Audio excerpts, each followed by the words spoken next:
6 centuries before Christ, the inhabitants of the Egyptian oasis of Siwa looked out at the Sahara and held their breaths.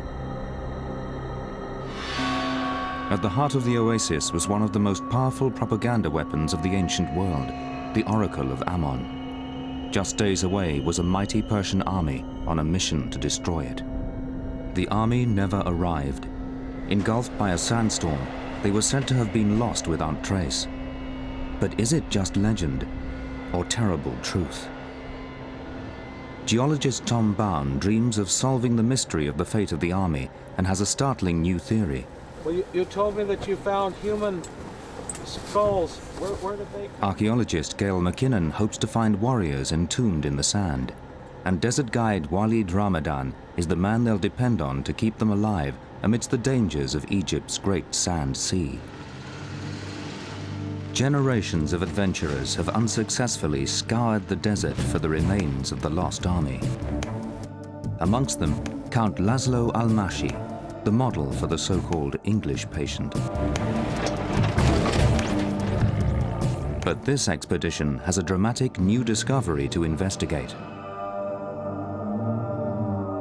Published in a Cairo newspaper, this photograph of ancient arrowheads has reignited the hunt for the lost army, suggesting that legend might after all be fact. People were struck by the find in the tomb of King Tut. He was one king. Can you imagine 5,000 or 10,000 soldiers? Bronze armor, weapons, skulls, skeletons, possibly chariots. Everything you can think of. It's a huge treasure if you can think of it that way. It would be the archaeological find of not only the century, but of several centuries.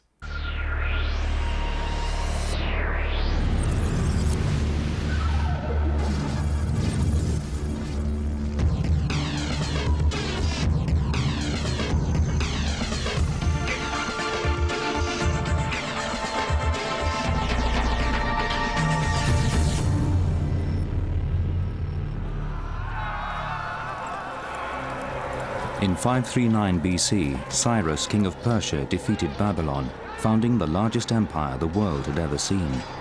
When his son Cambyses went on to conquer Egypt in 525 BC, he sent an army to attack a small oasis. The rest is history, or a tall story.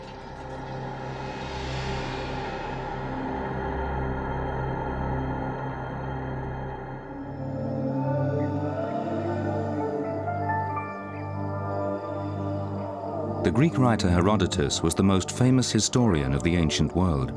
A single paragraph he wrote reads like fiction, but may be the only evidence for the hideous fate of Cambyses' army. Cambyses detached a body of 50,000 men with orders to attack the Ammonians, reduce them to slavery, and burn the oracle. The force started from Thebes and may be traced as far as the town of Oasis, 7 days' journey across the sand. General report has it that when the army had left Oasis and in their march across the desert had reached a point about midway, a southerly wind of extreme violence drove the sand in heaps over them as they were taking their midday meal, so that they disappeared forever. I think if Cambyses' army were to be found in the desert, I think it would spell the end of one of the long-standing mysteries in ancient history. What happened to Cambyses' army? Is Herodotus' account really true?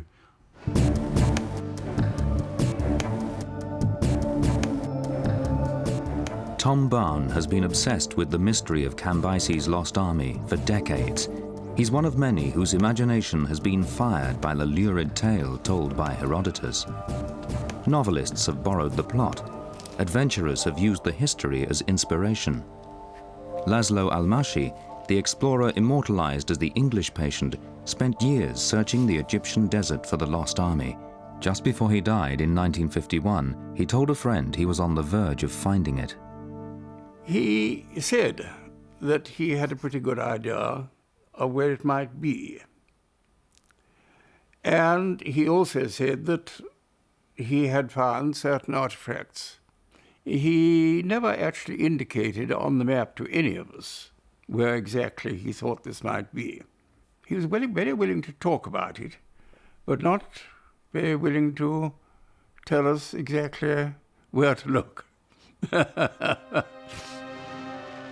If al-Mashi did find the lost army, he took the secret of its location to his grave. Half a century on, a Cairo newspaper reported a sensational discovery in the western desert. The paper said that the army of King Cambyses had been found at last by a geologist, Dr. Ali Barakat. To archaeologists, the claim was highly controversial, but in the coffee shops of Cairo, they spoke of little else. So this is an arrowhead just there? Yeah, I think it's an arrowhead. And here... The expedition's guide, Walid Ramadan, translates the article for archaeologist Gail McKinnon. Okay. Who's this guy here? That's Dr. Ali Barakat. He was the boss of this expedition. So he actually took these photographs that we're seeing and identified this area on the map? Yeah. Okay. What do you think about this story? Do you really believe it? I believe what I see by my own eyes. So you're not quite sure? We have to go and see. Going to sea will mean a dangerous journey deep into the Sahara. The dry sands of the desert can preserve bodies and relics for thousands of years, so it's perfectly possible that the shifting sands could have revealed Cambyses' army. Tom and Gail's expedition will not be the first to try to reach the remote site where Dr. Ali Barakat made his discoveries. Egypt's Supreme Council of Antiquities, despite being publicly skeptical about a geologist's claims, sent archaeologists into the desert to investigate. Dr. Barakat was not invited to join them. Before long, the archaeologists' vehicles became irredeemably bogged down. Dr. Barakat's site remained tantalizingly out of reach, and the mystery unresolved. A fellow geologist, Tom Bown, has worked with Ali before. He has faith in his judgment and is convinced his claims should be followed up. So Tom, what's Ali's background? Is he an archaeologist or a historian? No, he's a geologist, but he's very widely read. So to him, I can imagine him thinking that if he's coming up with what appears to be weaponry and bodies in this area where other people have looked and other people have thought might be the hiding place for the residue of Cambyses' army, then I think his views are sincere. I think that he believes that he has found part of the lost army. It makes sense in this area he's talking about. It could be one of the areas. Exactly. It's all very interesting. It'll be wonderful to see Ali's photographs and hear his story. Yeah, I'm still imbued with a little skepticism about the whole thing, quite frankly. I'm not really sure what to think about it.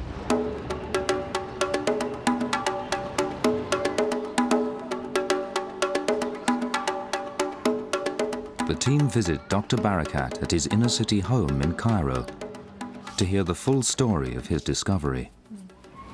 Ali, the finds that you've made are truly remarkable. There's no question, and looks like arrow points, possibly a spear point, a dagger, and lots of human bones.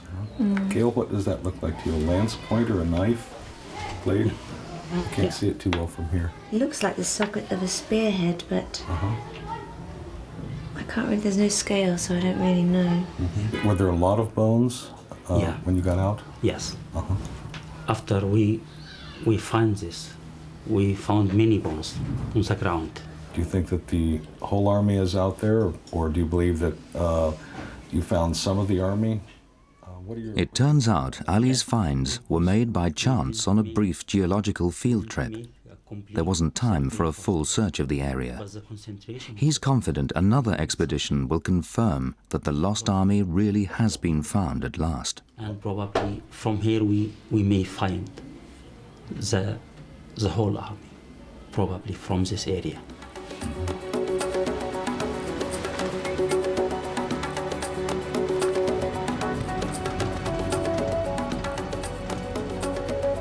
"300 miles up the Nile from Cairo was ancient Thebes.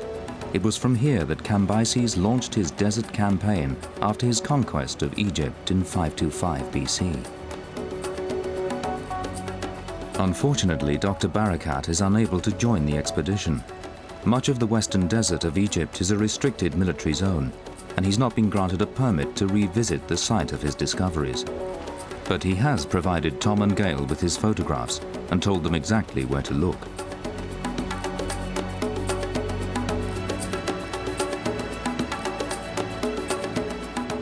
On the western bank of the Nile, the team's vehicles, drivers and supplies are waiting. This is the backup, and this is the one who will drive. Hossam is the cook. He's the most important man here. Exactly.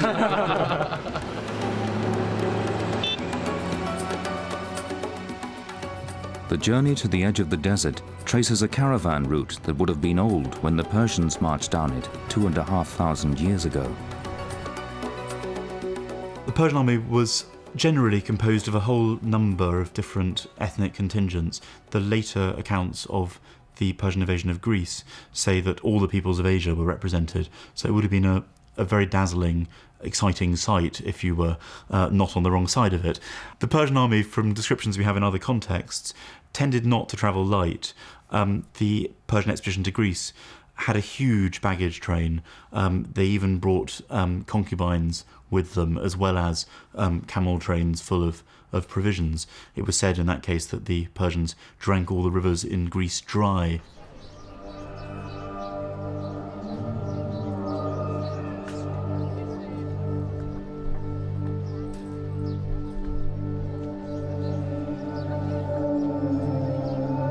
Cambyses had angered the Egyptian priests by his overthrow of the pharaoh.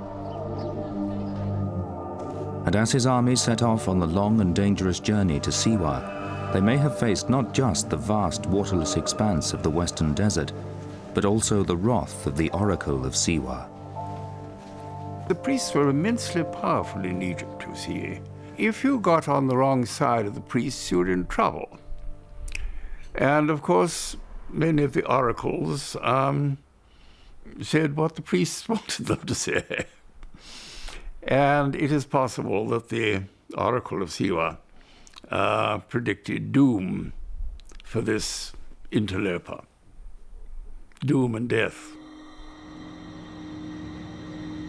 Cambyses' troops thought they'd left the Nile Valley on a routine mission. They knew that hundreds of miles of terrifyingly waterless desert lay between them and their goal. What they didn't know was that they wouldn't be coming back.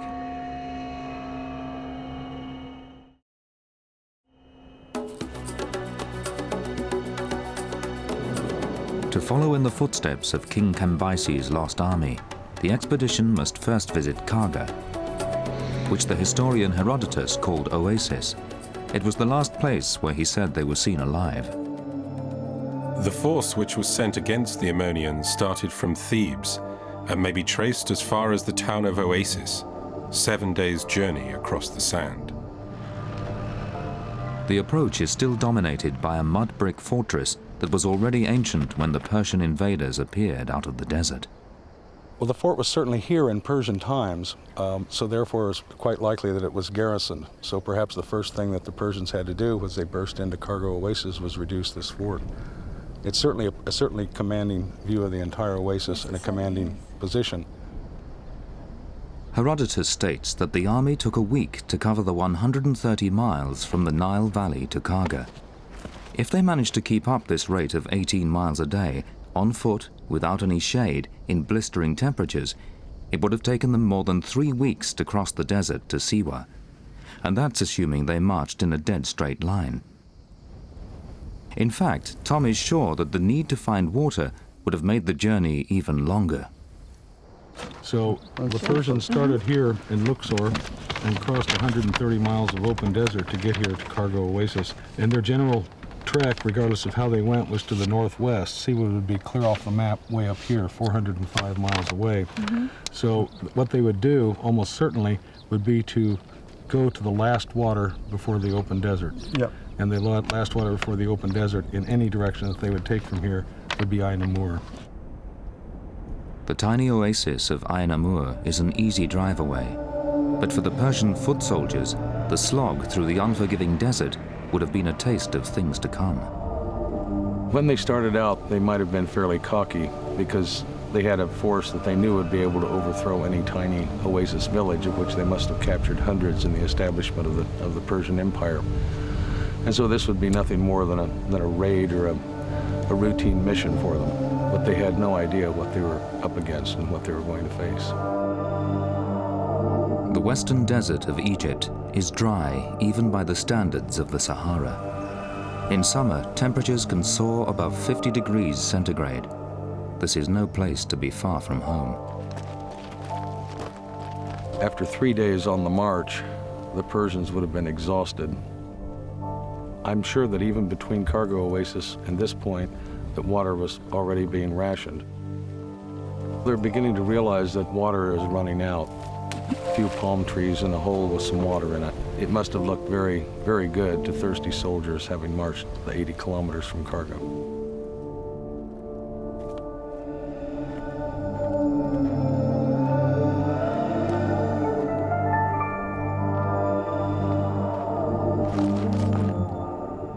If the Persian army did stop at Ain Amur, there's every chance they'd have left something behind. We've collected a number of pottery sherds laying around on the surface of the landscape around the oasis. And these represent different types of cooking pots, water jars, carrying vessels for food, stone in some cases, painted pottery, glazed pottery.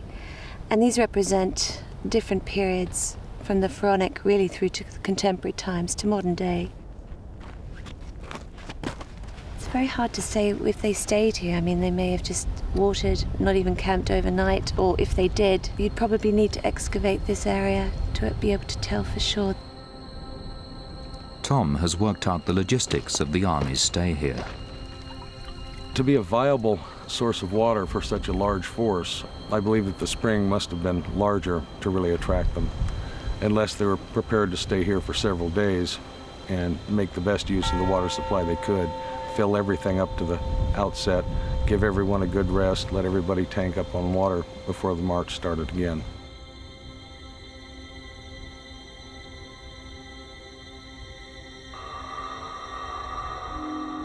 If they did stop at this watering hole, it may well have been the last water that the Persians saw at all. From Ain Amur onwards, all food and water has to be transported. For the Persians, this must have been a huge burden. The logistics make it virtually certain that Cambyses' army could not have been as vast as Herodotus said. 50,000 is a great many people to take on what in effect was desert travel from one oasis to another, because apart from watering the soldiers, you've got to water all the pack animals as well. With decades of experience in the desert, Tom Barn has calculated that a minimum of 3,000 tons of food and water would have been needed for 50,000 men to survive the march to Siwa. As with most such figures that we get in ancient sources, we have to be fairly sceptical. It's often said that one should take off a 0 or 2 before one actually gets to the accurate figure, and that's particularly true of Persian armies, which are always exaggerated in terms of their size. It's said in other cases that millions of men took part in Persian expeditions. The army was probably at the most 5,000 strong. Tom Barn has a new theory which has the soldiers running out of luck and water in a place where no one has looked before. He believes the Persians' lack of understanding of the local geography led them far to the south of their intended destination, directly into the Great Sand Sea.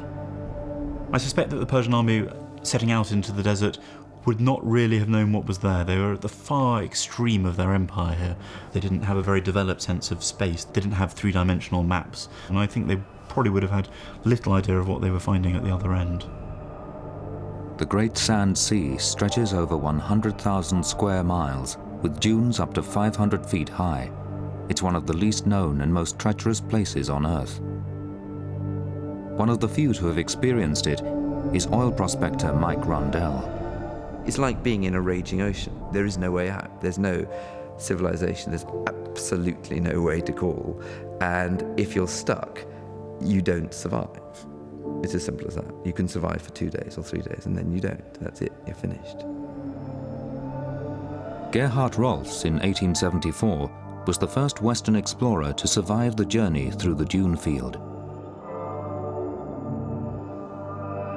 By the 1930s, motorcars were making the first tentative forays into the Great Sand Sea. The most celebrated of the explorers was the real English patient, Count Laszlo Almashi. He went through the Great Sand Sea, I think 3 or 4 times, and he knew the Libyan desert and the Sahara, parts of the Sahara, and the Egyptian desert, I mean, probably better than anybody. The Arabs, they called him the father of the sands. Many of the driving techniques still used by desert drivers today were pioneered by Almashi, such as reducing tire pressure to increase traction in the soft sand. In the flat corridors between the dunes, high speeds could be achieved, but crossing the soft sand of the dunes themselves created huge problems for even the most expert drivers. In the 1930s, Rupert Harding Newman was one of them. On one appalling occasion in '35, when we got into a belt of dunes, it took us all day to do 10 miles.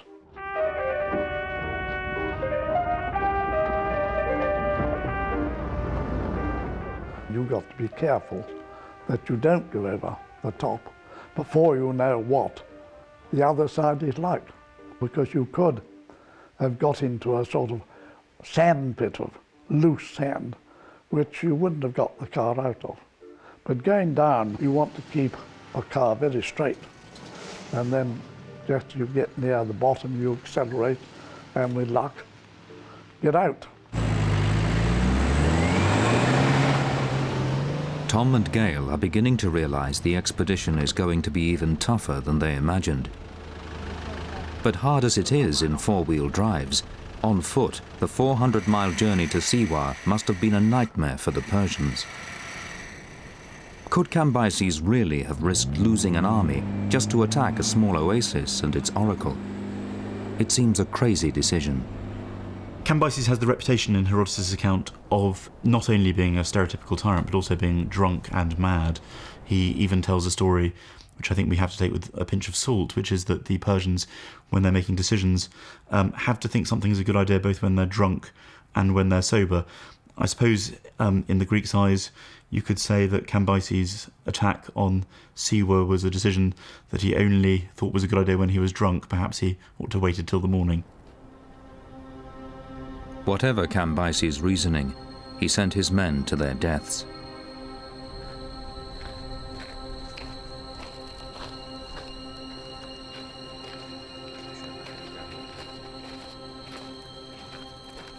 The early explorers gave the name the Church of the Spirits of the Lost Persian Army to this rock.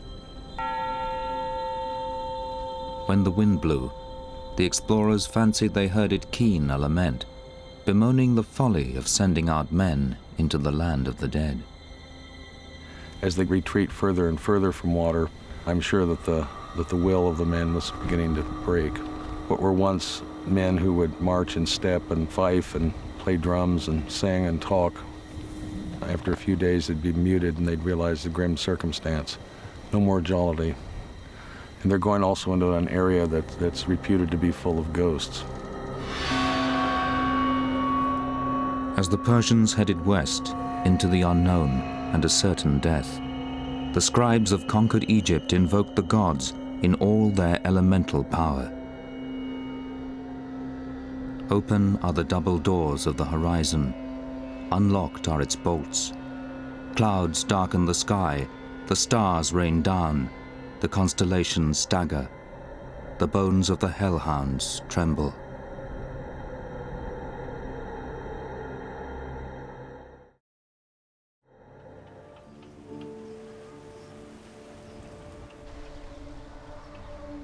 This is the place that King Cambyses' army never reached, the lovely oasis of Siwa. Where they thought it should be, they found instead an ocean of sand.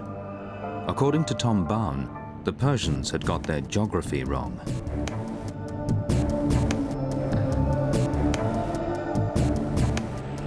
when they set out on this expedition. They'd been in Egypt maybe a year, and they were probably unfamiliar with the country geographically.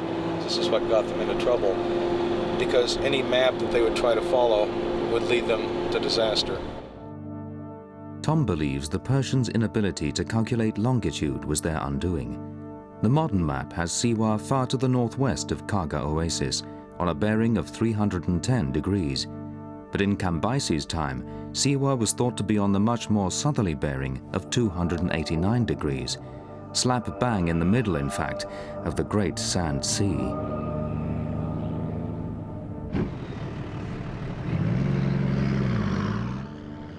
The team has picked up Salah Zidan, a Bedouin guide, to help them find their way through the dunes. The seemingly gentle landscape, he warns, can change in an instant once a sandstorm begins to blow. His advice is to camp in the sheltering lee of a rocky outcrop or butte. We're in this area here, which is an area of alternating longitudinal dunes. Tom has worked out a plan for searching his chosen area for the remains of the army. The 289-degree bearing coming up from Karga Oasis enters the dunes right here at this point, or enters the Sand Sea right here at this point.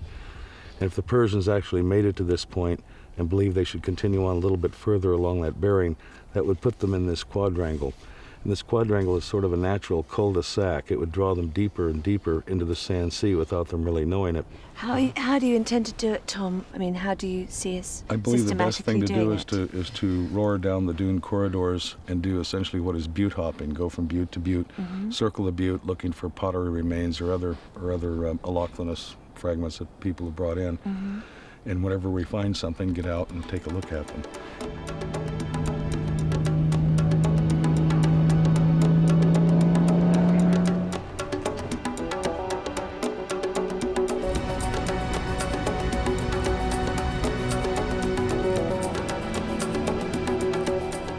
I don't think that the army died in one big plop in one area with just piles of bodies and everything that was left.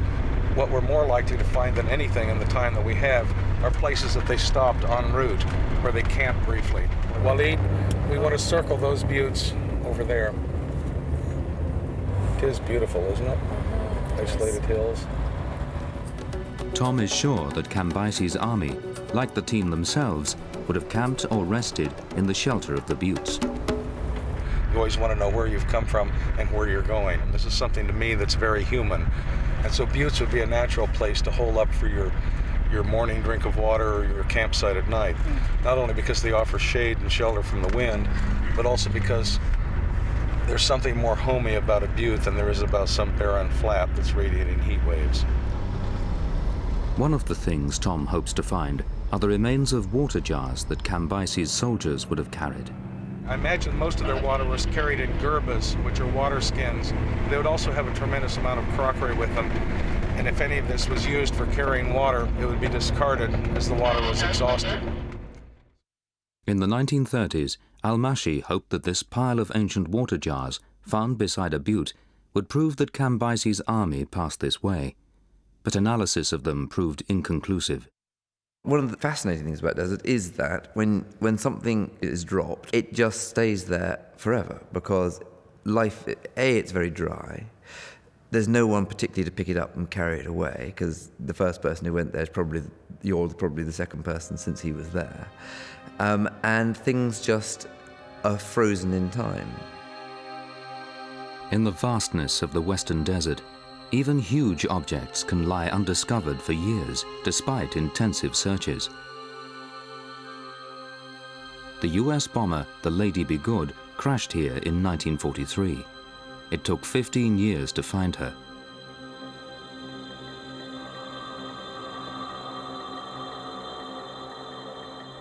When search parties eventually arrived, they found the wreck remarkably well preserved. So too, many miles away, were the bodies of the crew. They died with their boots on, just like the Persians.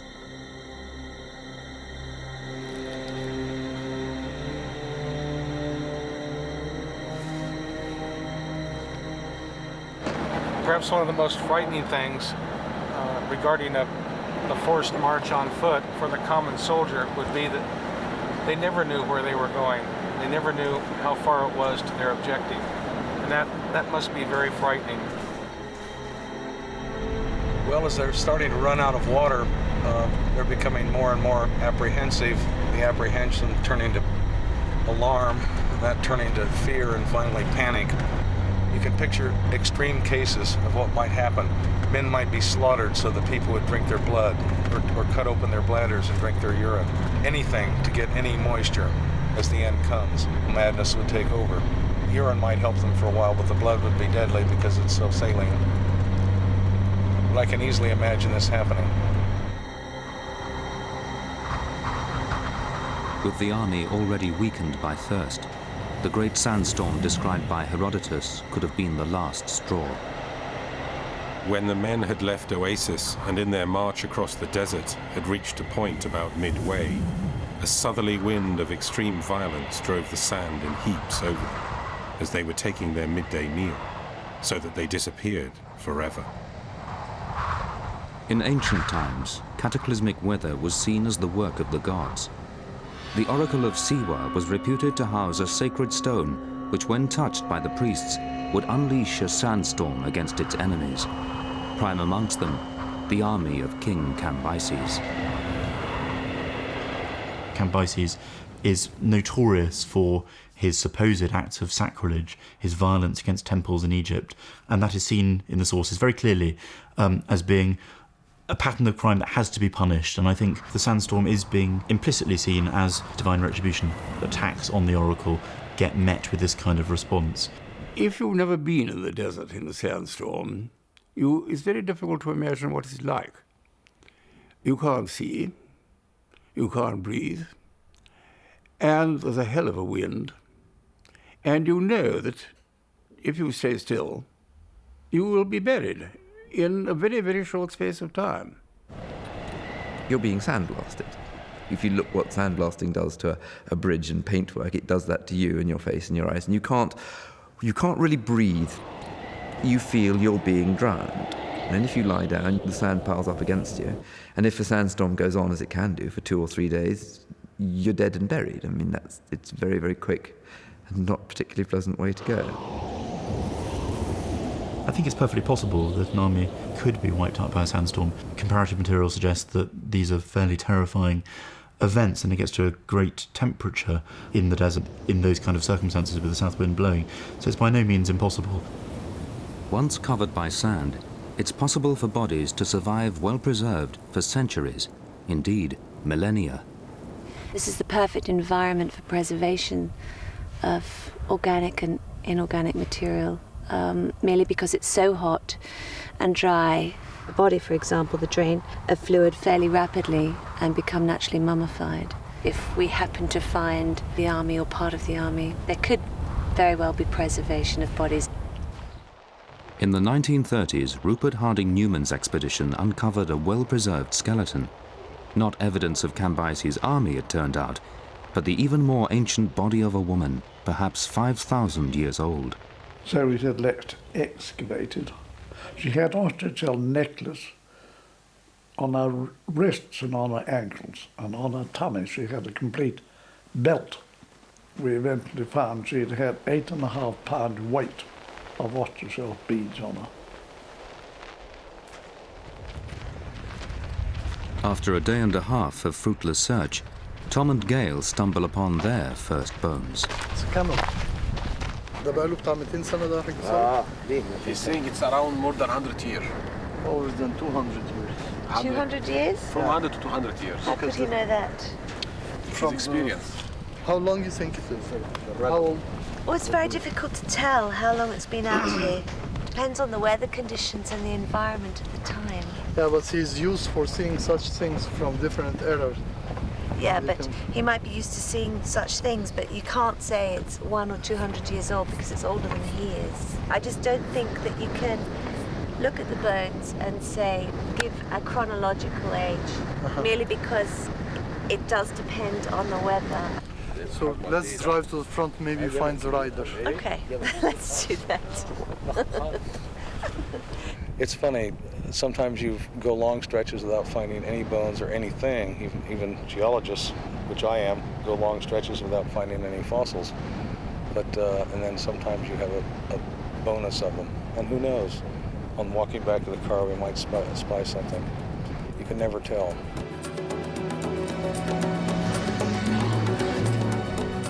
A full search of even this small part of the Great Sand Sea would take months.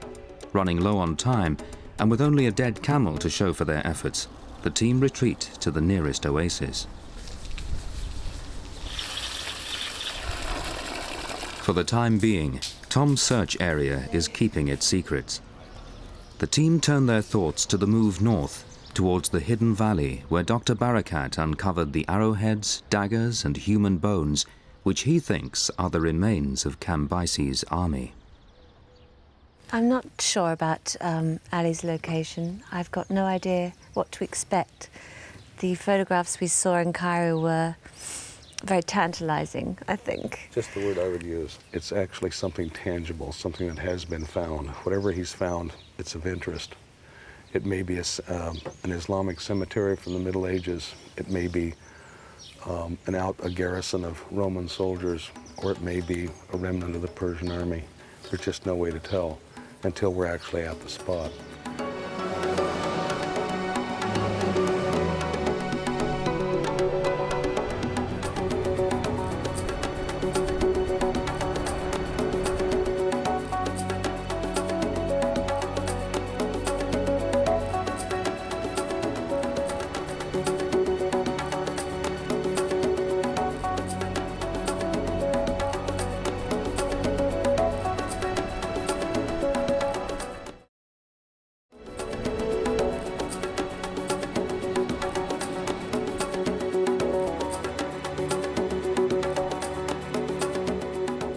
If Dr. Barakat really has found the army, then it seems the Persians didn't get their geography wrong after all. The place where they perished would show that they were on the right route to Siwa, but poignantly, died just short of safety. Dr. Barakat's discovery places Cambyses' warriors amongst almost impassable dunes. Even today, only the most powerful vehicles stand a chance of penetrating them. The Egyptian archaeological expedition failed to get through. Tom and Gail may be the first to find the extra evidence that could prove Dr. Barakat's sensational claims. We're following a pair of tracks. It could well be Ali's. We're headed straight in the direction. It's supposed to be 370 meters ahead of us. It should be just right over this hill, 160. That's a short 9-iron. There it is. Yep, this is There it. it is. This is the very same place. Yeah, yeah. That looks like his photograph, doesn't it? It looks very much like his photograph. We're right on it. Tom and Gail must compare the landscape with the photographs given them by Dr. Barakat in order to locate the exact spot of his discoveries. Now this is the place, all right. There's a huge boss of rock there that sticks out, sort of an eye in the middle of it. Ali Barakat probably took his photograph from almost exactly where I'm standing. He specifically pointed out this undercutting ledge as a place where they found a great amount of material, and he described it to me as millions of bones that he thought were all of animal origin until he started finding human skulls. Instead of mounds of human skulls, however, the team finds an ancient pot. Gail is intrigued by the discovery, but there's not much to go on. And there's a small piece of black paint here, remnants of a design on the side. But the pot is not distinctive enough to be dated on the spot. So we still have our work cut out for us, but it is interesting that we found something in Ali's area fairly rapidly. Clearly somebody was here with a pot, either full of something or emptied of something.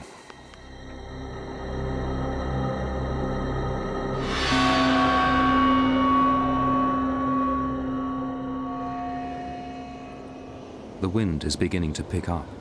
Salah is anxious that a storm is brewing. There's only just time for Gail to identify where the arrowheads were found. Here is this. Yeah, there are the stones there in the This might photograph. be here. See the size of the hole by the size of the metal detector. The arrowhead's obviously not here anymore. And I believe that it's gone off to Cairo, hasn't it? Yeah, All the objects that's what I in the understand. photographs. Yeah. So essentially that's their first pit. There are only animal bones to be seen. There's no sign of the piles of human bones and skulls as described by Dr. Barakat. So do you think a sandstorm's coming, Tom? Look at the horizon. No. Okay.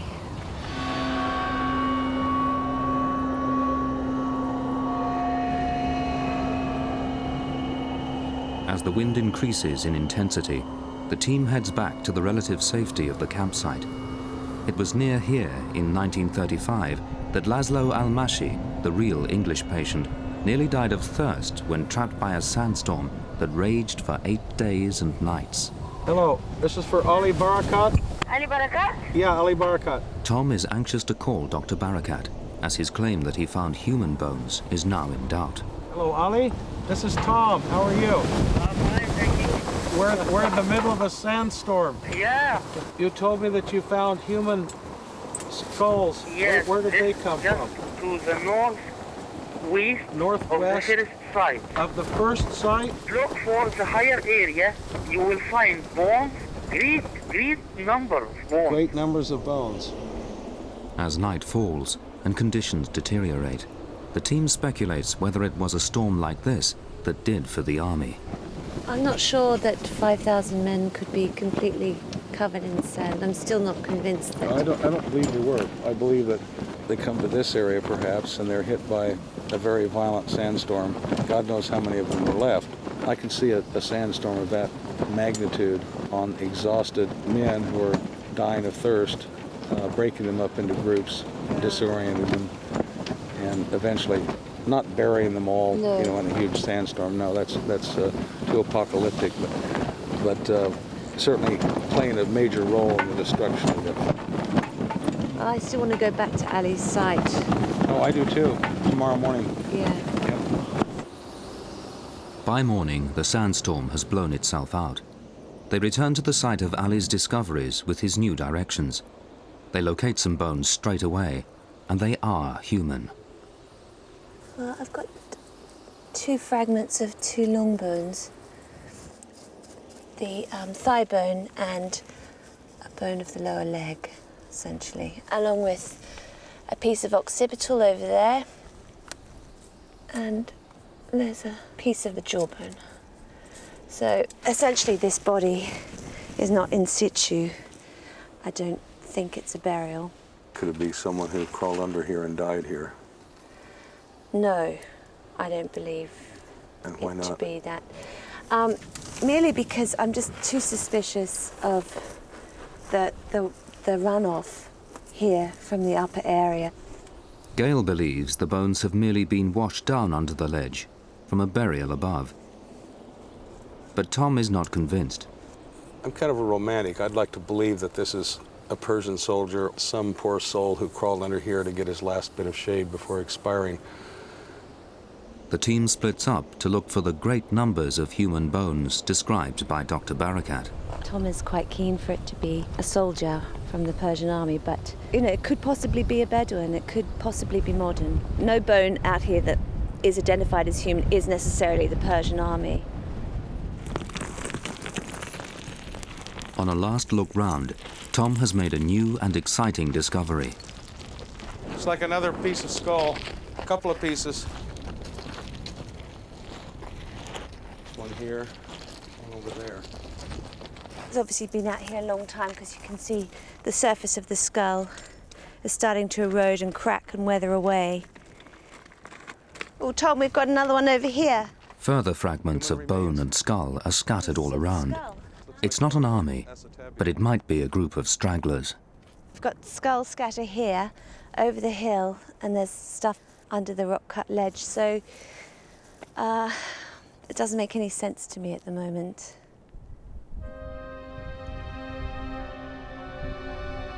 Gale still doubts whether the discoveries have much significance. But Tom is far more confident that their finds vindicate Dr. Barakat, and that this is the last resting place of King Cambyses' army. If indeed we have found some tiny remnant of that army, and that is proven, I think it would be a phenomenally interesting contribution to ancient history. I think if evidence were found that confirmed Herodotus' story, it would be one extra little brick in the wall to prove that he was in fact quite reliable and that his sources weren't just any old hearsay. One extra little brick in the wall to support Herodotus' credibility and his reputation as the father of history. The weapons, which could be the first concrete evidence that the tale of Cambyses' lost army is true, are now in Cairo. Apparently, Dr. Barakat handed them over for expert scrutiny at the headquarters of Egypt's Supreme Council of Antiquities. Ever since then, official silence has reigned. To try to find out what's going on, Tom and Gail head to the Ministry of Culture. The minister's archaeological advisor says the finds must be somewhere in the system, but his first reaction is to be doubtful about their significance. This looks like a knife or a dagger, and this looks like an arrowhead. Okay, they could be from the army of Cambyses, they could be from any army, beginning from the most ancient time, from the Bronze Ages, if you like, until, let's say, 300, 400 years ago. So you cannot really judge these things without having the context. Regardless of their lack of context, it would be possible for someone who is an expert in Persian weaponry to look at the objects and determine whether or not they are of Persian origin. They might be 100% Persian, but even though I find they're Persian, I still have my question marks. How did they come? What are they part of? What's the context they were found? There's so many questions you can ask, and I'm afraid the answers will be just mere conjecture. The British Museum in London houses a world-famous collection of ancient Persian weaponry. As a result, perhaps nobody is in a better position to assess Dr. Barakat's discoveries than curator Dr. John Curtis. He examines the photograph of the dagger first. It's in rather bad condition, I'm afraid. It's heavily corroded. I think it is possible that it could be a short sword of Persian date. To really be conclusive about this, I'd need to actually have the piece in my hands and be able to examine it. Now, these bronze arrowheads are extremely interesting. They're of a type that we call three-winged, and arrowheads like this actually are very common in the Persian period, and indeed they were probably standard issue to the Persian army. I've got some examples here, absolutely the type that we would expect the army of Cambyses to be using, and they're exactly the same as the ones in the photograph. Is one of the greatest mysteries of the ancient world, which has inspired generations of desert explorers, on the verge of being solved at last. We have the most promising new leads to come about in a century in terms of looking for the lost army. And I think that all these finds should definitely be followed up on. Somebody needs to mount an expedition, go back to the sites, do some excavations. There is something there.